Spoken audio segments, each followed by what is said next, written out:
dire que, par exemple, euh, que, que l'univers est géré par des lois physiques. Ça ne rentre pas dans la mentalité d'un grec ou d'un perse ou d'un égyptien, puisqu'ils étaient mythologistes. Ils ne pouvaient pas, parce que bon, lui, Zeus, Terra, Apollon, Hermès, Neptune, donc, ou Amon-Ra, ou Osiris ou Isis, donc, eux, ils gèrent l'univers. Donc voilà, dans son mental, il est impossible que, qu'on puisse créer quelque chose que l'univers soit géré par des lois. C'est pas possible, ça rentre pas dans leur tête, quoi. Et c'est là où je rentre dans un monde que celui du Coran, quoi.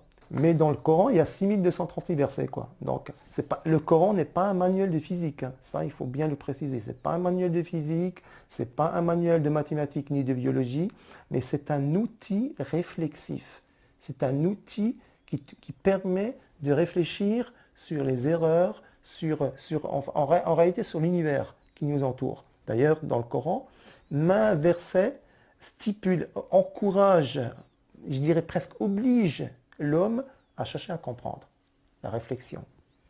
Donc de ce fait, je dis et je redis que la science est le garde-fou du Coran.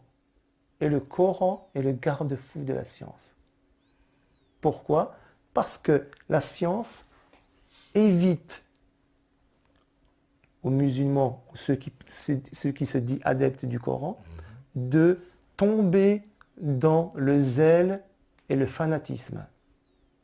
Et le Coran empêche la science de tomber dans les dérives que l'on connaît actuellement. C'est-à-dire tout ce qui est les organismes génétiquement modifiés, tout ce qui en a trait avec l'écologie, qui est tout ce qui est avec la faune, la flore. Pourquoi? Parce que coraniquement, la nature, l'univers, surtout la nature, quand je dis nature, c'est la flore et la faune, est un dépôt qui a été prêté à l'homme. C'est un dépôt. Il a la responsabilité. D'où le fait, l'écologie, c'est quelque chose de fondamental dans l'islam. Quand je veux dire, il n'y a pas de gaspillage, pas de destruction, respect absolu, etc. etc. Donc, on appelle ça une amena. Amena, c'est un dépôt que Dieu te prête pour tu peux l'utiliser. Et ce dépôt, grâce à l'intelligence humaine, il est vil de se prosterner devant les éléments. Pour Dieu, c'est quelque chose, c'est un affront. Comment tu peux, toi, en tant qu'humain, qui est au niveau pratique, je dirais, au niveau de l'univers, on est pratiquement au top, au niveau de la création, comment tu puisses te prosterner devant le feu, la pierre, la pluie, le tonnerre, alors que tu es là pour la contrôler. Et grâce à ton intelligence, tu peux contrôler la matière, les éléments, les univers. C'est pour ça que cette science, elle est née. Maintenant, une petite question. Pourquoi Mohamed Al-Khwarizmi, en 800-847, a inventé les mathématiques? Tu sais très bien qu'une science, une mathématique physique ou chimie, est née que par rapport à une utilité pratique. Et là, je reviens à une petite parenthèse sur les Grecs. Admettons qu'ils ont fait les mathématiques. Ont-ils amélioré la vie grecque ou celle de l'Antiquité, des peuples autour? Jamais. On n'a jamais parlé. Par contre, Al-Khwarizmi, quand il a inventé les mathématiques, ayant réglé le problème divin, la verticalité entre lui et Dieu, un théologien, n'oublie pas qu'à l'époque du 8e jusqu'au 14e, c'est-à-dire l'époque de la civilisation de l'islam classique, la théologie, c'était le baccalauréat, quoi. C'est-à-dire que, bon, pour faire des études supérieures, il faut que tu aies ce bac. Donc, le baccalauréat vient du mot arabe, biqaraya, ça veut dire avec assiduité. Bon, c'est comme une petite parenthèse que je t'ai dit, quoi. Donc, ayant réglé le problème de la verticalité avec le divin, il se dit, quel est mon rôle dans cet univers? Que puis-je apporter pour l'humanité? Parce qu'un musulman qui ne vit pas, qui vit en dehors de la société humaine, n'a aucune utilité. Est-ce que Al-Khwarizmi a servi l'humanité? Bien sûr que oui. Sans lui, il n'y aurait pas de maths. Sans maths, il n'y aura rien. On ne sera pas en train de discuter. Pas de voiture, pas d'avion, pas de micro, pas de médecine, il n'y a strictement rien. Voilà. Et comment il a eu cette idée? C'est parce qu'il était profondément religieux. D'où le phénomène que je disais tout à l'heure, c'est la théologie qui crée les sciences. Pour un esprit européen ou chrétien, c'est impensable.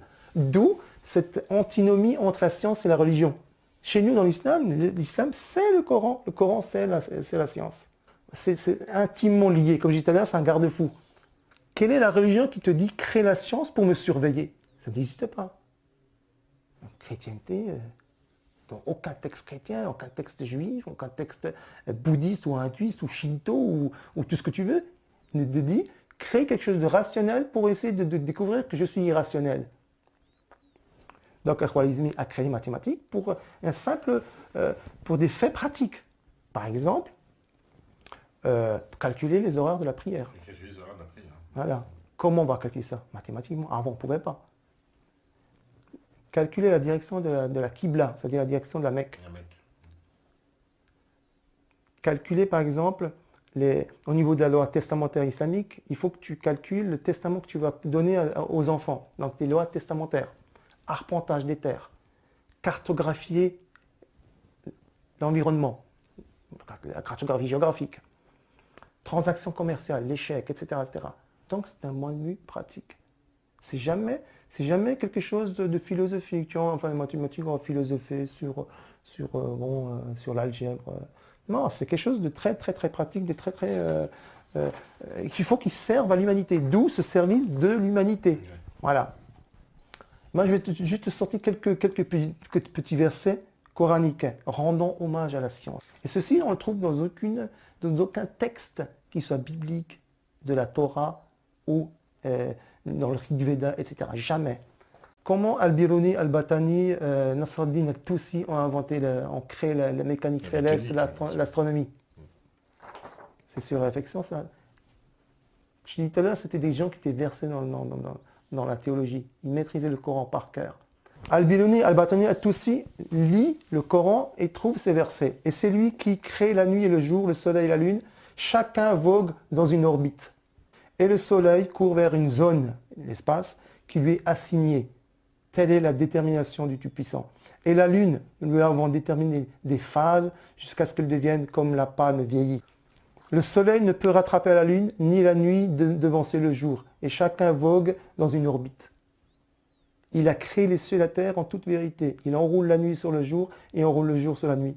Et il a assujetti le soleil et la lune à poursuivre chacun sa course pour un terme fixé. Et là, le soleil et la lune évoluent selon un calcul minutieux. Est-ce que ça ne donne pas matière à réfléchir sur l'astronomie? On est loin de Zeus assis sur son nuage dans le mont Olympe à lancer des éclairs. Par exemple, Omar ibn Haytham, c'est le fondateur de l'optique, qu'on appelle en latin, parce que ce qui est marrant, c'est qu'ils vouent une haine viscérale vis-à-vis de l'islam musulman, mais ils se sont quand même hâtés à latiniser ces savants. Ils étaient obligés, à la zen. Bon, à la zen, c'est à la zen. Hein. Al-Khwarizmi, algorithme, bizarre quoi. Hein. Donc par exemple, la réflexion sur l'optique. Et en fait, cette réflexion, ce verset, on le trouve dans les mémoires de Al-Hazen, quand il écrit son bouquin Kitab al-Manazil sur l'optique, on retrouve comment il a été influencé, quoi. Un autre, réflexion sur la chimie, Jabir ibn Hayyan, Al-Kimia. Et il parle de la balance dans son traité Sandouk al-Hikma, le coffre de la sagesse. Jabir ibn Hayyan parle justement. Donc, il parle de l'infiniment petit de la matière, de l'atome, etc. Et il trouve encore toujours matière à réflexion dans des versets coraniques. Tu vois, le verset coranique, c'est le Coran, c'est pas un bouquin que tu prononces et tu dis tu vas mettre une bombe ou détruire des gens, quoi. Non, c'est un outil réflexif. Et des gens de l'époque, ils ont compris le contenu coranique. Tu me dis qu'on a inventé tous ces savants grecs qui n'ont jamais existé. Mais alors d'où vient aussi cette légende tenace qui nous dit que la civilisation musulmane, et cette civilisation musulmane, du côté européen, on nous en explique souvent que on nous a dit, ah bah tiens, ces savants musulmans, en fait, ont été puisés dans le savoir grec et puis ont ressuscité un savoir grec qu'ils ont amélioré. Tout ça, toi tu dis, fadaise absolue. C'est ce qu'on parlait depuis tout à l'heure, quoi. On a fadaise absolue. C'est-à-dire qu'ils ont créé en fait la science de leur propre fait. Voilà. Mais on a inventé ça pourquoi? Alors pour cacher l'origine musulmane des sciences, c'est ça? Pierre le Vénérable, qu'est-ce qu'il disait? Il était très en colère. C'est ça, très en colère. Et c'était créer une contre-culture. Si maintenant, Al-Khwarizmi était chrétien, est-ce qu'on aurait inventé un Pythagore, un Thalès ou un... Ouais, en fait, toi, tu penses qu'on a vraiment donc inventé tout ça pour Complètement inventé. contrebalancer Complètement. l'origine Tout, réelle tout à des... fait. Tout à fait. Tout à fait. Parce que s'ils étaient... En fait, à travers ces musulmans et leur connaissance phénoménale, ils ont quelque chose de faramineux. Ils ont révolutionné la planète. Donc ces gens-là, la haine, ils représentent quelque chose de haineux, de viscéralement horrible. C'est quoi? C'est l'islam. Parce que ce sont des Mahométans, ce sont des musulmans. Ils professent une foi que l'Église a en haine. Ouais, il y a quand même une concurrence, bon, on va pas se leurrer, c'est vrai qu'il y a aussi une Non, concurrence politique à l'époque, Etc. culturelle, militaire, comme tu... Tout Voilà. à fait, tout à fait. Entre C'est les- comme si elle disait maintenant, bon les gars, écoute au Vatican, écoutez, une nouvelle religion qui est arrivée, c'est notre business qui va être complètement qu'on va être foutu, quoi. Donc on n'a plus de business, donc ce qu'il faut faire, il faut éradiquer cette religion, par tous les moyens, quoi.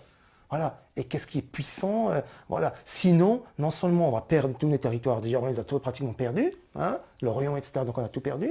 Deuxièmement, ça va faire des émules chez nous, nos propres oies, ils partent en Espagne pour s'informer des sciences, ils vont être mahométans dans quelques temps. Si on fait rien, il n'y aurait plus de chrétiens en Europe, quoi. Donc, il faut l'abattre par l'écriture. Donc, tu détruis par une contre-culture.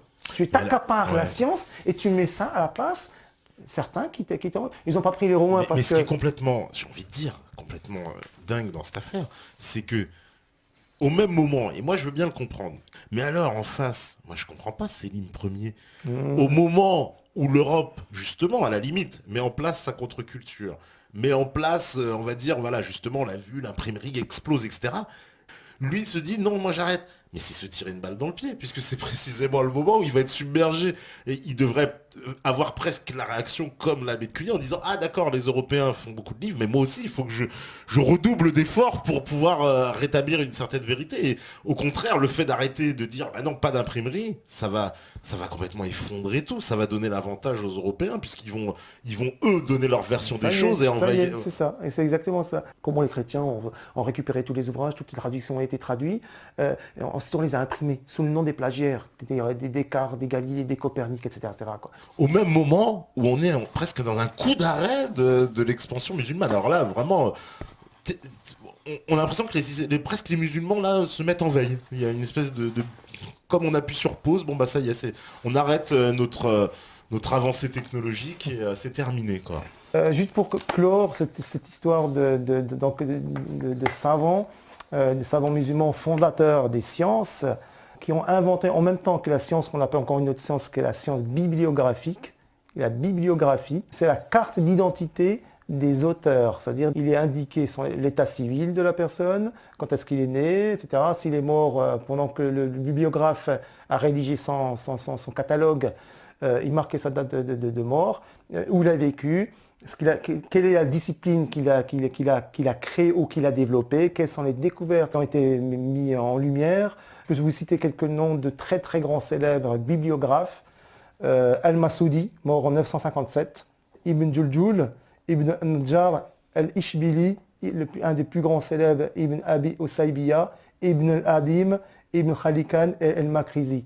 Ils ont noté donc un catalogue avec des notices des savants. Donc, comme je disais tout à l'heure, je répète, donc, la discipline, médecin, mathématicien, physicien, astronome, etc.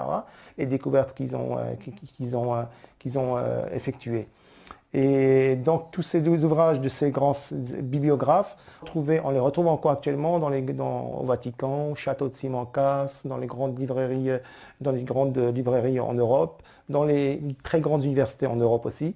Est-ce qu'on les trouve encore aussi dans on va dire dans le monde arabe aujourd'hui? C'est très rare, c'est très Les rare. originaux ne sont mais comment c'est-à-dire que les Européens ont réussi à s'accaparer les originaux? Non seulement pendant le Moyen-Âge, ils ont récupéré une partie la plupart de ces ouvrages, et surtout pendant l'époque coloniale. Ah, pendant l'époque coloniale. Un exemple, 1830, quand Bugeaud arrive en Algérie, la première chose qu'il fait, c'est de rentrer dans une mosquée et récupérer tous les ouvrages qu'il y avait là-bas, mosquée ou librairie.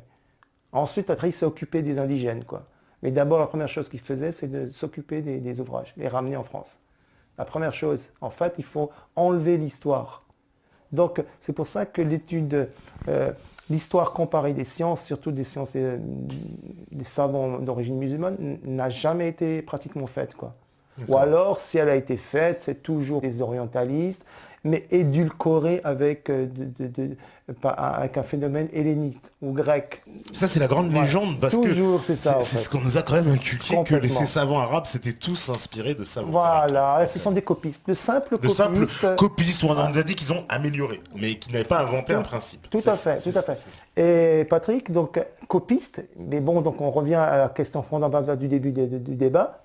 Où sont ces livres qu'ils ont été censés copier? Pourquoi copier des ouvrages grecs de l'arabe alors qu'ils ont l'original grec? On voit c'est bizarre, quoi. Ouais, parce qu'en plus... Par exemple, Ibn Rushd, par exemple, un savant musulman, a pris l'ouvrage grec, il l'a copié en arabe, et eux, ils prennent le copier arabe, et ils vont comprendre l'ouvrage grec, oui. Prenez l'ouvrage grec. C'est vrai qu'il y a quelque chose de pas logique. Tout à fait. Il y a quelque chose de pas logique. Un exemple, le commentaire d'Aristote de Ibn Rushd qu'on appelle Averroès. Mais comment veux-tu qu'Averroès puisse faire un commentaire d'un personnage qui n'existe pas? Par contre, le commentaire dit d'Aristote n'est rien d'autre que le commentaire d'Averroès lui-même. Sauf qu'on a enlevé Averroès et on a mis Aristote. C'est ce monde de plagiat, quoi. Voilà, c'est ça le véritable problème. On peut résumer la période chronologique de l'histoire des sciences en Europe. C'est la période de l'Antiquité. C'est les ténèbres, le pays des ténèbres, obscurité totale, donc il n'y a rien. Le Moyen-Âge du 10e jusqu'au 15e siècle, copie acharnée. Donc une armée de traducteurs, de copistes ont déferlé sur le pays musulman, surtout les deux grands centres, Bagdad et l'Andalousie. Acheter, récupérer, traduire, copier, donc 5 siècles de copiage intensif. Ensuite, une fois qu'ils avaient toutes ces copies, ils passent à la Renaissance. Comme par hasard, tout d'un coup, la Renaissance, voilà. Copie, Renaissance. Renaissance, ils ont commencé à institutionnaliser ces copies, mais pas sous le nom d'Averroès ou de Ibn Sina, etc., mais sous le nom des plagiaires, des Galilée, des Copernic, des Kepler, etc. Et ensuite, copie, donc l'imprimerie a fait son effet, et ensuite, on appelle le siècle des Lumières. Le siècle des Lumières, c'est quoi? C'est rien d'autre que la compréhension de ces ouvrages scientifiques. Parce qu'ils copiaient, mais ils ne comprenaient rien. Galilée comprenait, mais il ne savait strictement rien, quoi.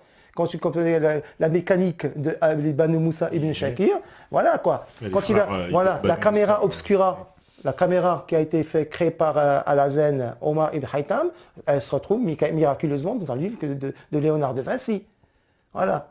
Léonard de Vinci est le plus grand plagiaire pratiquement de l'époque de la Renaissance. Bon, il faut l'accorder le côté peinture, ça a été doué. Hein, des peintures anatomistes pratiquement photographiques, d'accord, mais tout le reste, c'est du plagiat, quoi. Rien d'autre. Donc, Renaissance, ouvrage, donc on a imprimé des ouvrages, mais pas le nom de l'auteur d'original, mais le nom du plagiaire. Et ensuite, le siècle des Lumières, c'est rien d'autre que la compréhension des mathématiques, d'où les Lambert, les Pascal, Blaise Pascal, Isaac Newton, etc. Donc ils comprenaient un peu ce qu'il y avait comme... Et ensuite, qu'est-ce qui se passe?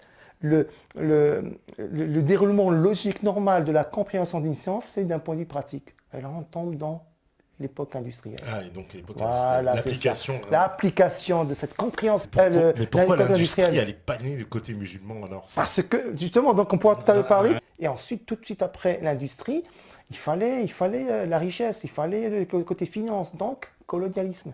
Tu colonises les pays pour récupérer les matières premières, etc. Et généralement, cette époque industrielle, c'était des savants, des ingénieurs. Quand on prend Ford, par exemple, c'est un ingénieur. Ouais, quand on prend, par exemple, BM ou n'importe, c'était des ingénieurs. C'était des scientifiques. Donc, les scientifiques se sont enrichis, en fait. À l'époque, les musulmans ont octroyé la science d'un point de vue humanitaire. Ils n'ont jamais tiré profit. Par contre, les Européens, ils en ont tiré profit, quoi. C'est-à-dire en faire un business pour eux et s'enrichir. C'est par exemple juste certains plagiats, quoi. Et c'est tellement de domaines qu'il faudrait une émission spéciale rien que pour le plagiat, quoi. Si on peut parler juste un petit peu de l'optique, voilà. Par exemple, en optique, tu as Omar ibn Haytham qu'on appelle Al-Hazen et Al-Farizi et Ibn Sahl.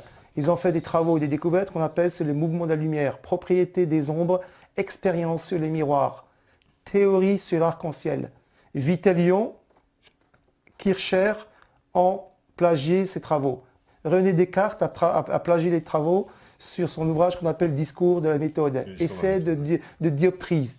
Ça, c'est le travail qui est plagié sur Omar ibn Haytham. Snell, Van Royen ou Snellus, connu, parce qu'on dit la loi de Snell, n'est rien d'autre que la loi de la réflexion dans les différents milieux de Ibn Sarl, celui de la lunette astronomique. La réfraction de la lumière des astres, la réfraction et la réflexion, la description des lunettes, Descartes, Kepler, on retrouve les mêmes plagiaires, Descartes, Kepler, Huygens, Della Porta, sur la formation de l'image rétinienne et l'arc-en-ciel, donc théorie corpusculaire de la lumière. On retrouve un personnage qui s'appelle Isaac Newton, théorie des couleurs, passage de la lumière au travers d'un prisme qui scinde le faisceau lumineux en couleurs séparées. Omar ibn Haytham a découvert ces principes, mais on a attribué ces travaux à Isaac Newton et René Descartes, à Snell, etc. etc. quoi. Par exemple, il y avait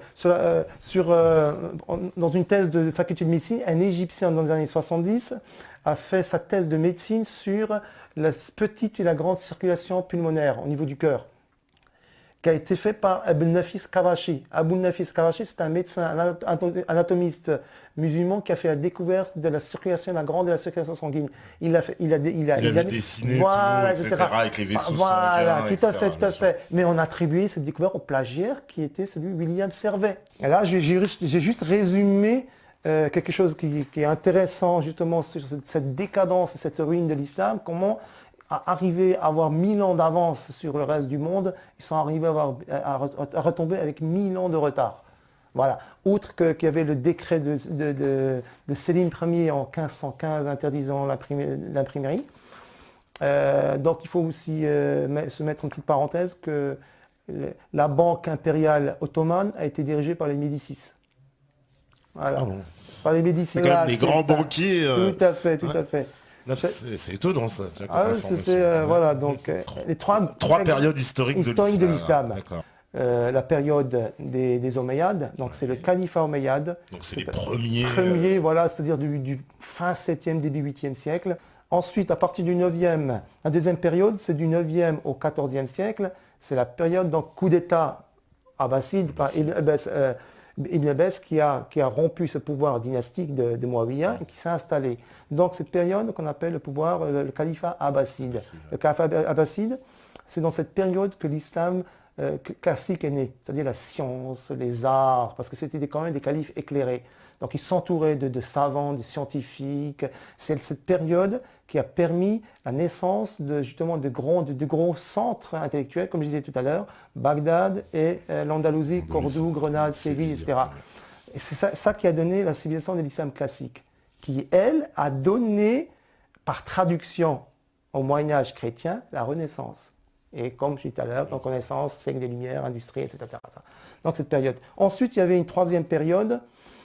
Et là, on enclenche déjà un processus pratiquement de décadence, parce qu'il n'y avait plus cette espèce d'aura de recherche de connaissances, qu'on appelle le califat turc.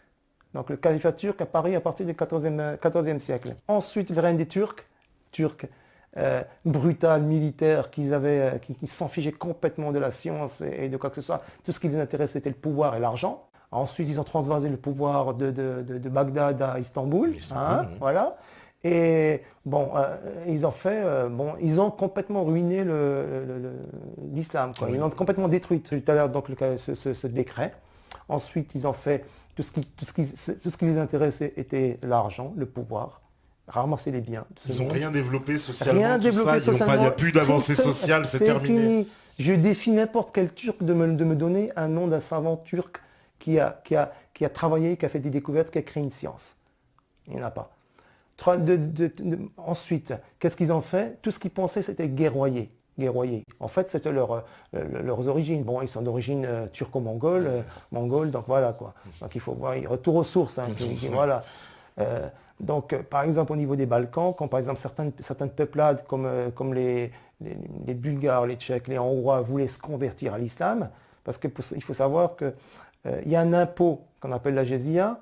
Ce sont les non-musulmans qui le payaient pour leur protection. Donc c'est un impôt. Donc il y avait des pays autour de l'actuelle Turquie qui voulaient se convertir, quoi. Et donc les autorités turques refusaient absolument leur conversion. Pourquoi? Parce que comme ça, ils payaient la jizya au niveau des impôts. Donc pour en plus une question, j'ai envie de dire, c'est presque anti-musulman complètement. C'est-à-dire que pour des questions de capitalisme, on refuse la conversion spirituelle d'un peuple. C'est complètement... Tout à fait. Donc ce qui les prédomine, c'était rien d'autre que l'argent. Et guerroyer, quoi. Donc par exemple, quand ils allaient dans les Balkans, ils pillaient, ils ramenaient, ils tuaient ils pillaient, donc ils ramenaient des enfants. Les filles, ils en faisaient des concubines où ils les mettaient en prostitution, où ils les vendaient. Et les garçons qui les ramenaient, ils les mettaient dans les casernes. Dans les casernes, étant jeunes, donc ils les formaient dans l'armée. Et ça donnait des janissaires. Les janissaires, c'est une troupe d'élite militaire turque qui patrouillait tout l'Empire et qui était envoyée pour les sales besognes. Par exemple, en Afrique du Nord, ils patrouillaient en Afrique du Nord, par exemple en Algérie, qui normalement était un pays musulman, donc ils ne payaient pas la jizya parce que c'était un pays musulman. Et pourtant, ils envoyaient leurs janissaires pour récupérer les impôts. Voilà, donc c'est ça. Ensuite, par exemple, qu'ont-ils fait pendant la conquête de l'Amérique? Ils étaient pourtant les maîtres de la Méditerranée avec leurs vaisseaux. Ouais. Rien. Tout le monde s'est lancé dans la conquête de l'Amérique, sauf eux. Qu'est-ce qui se faisait?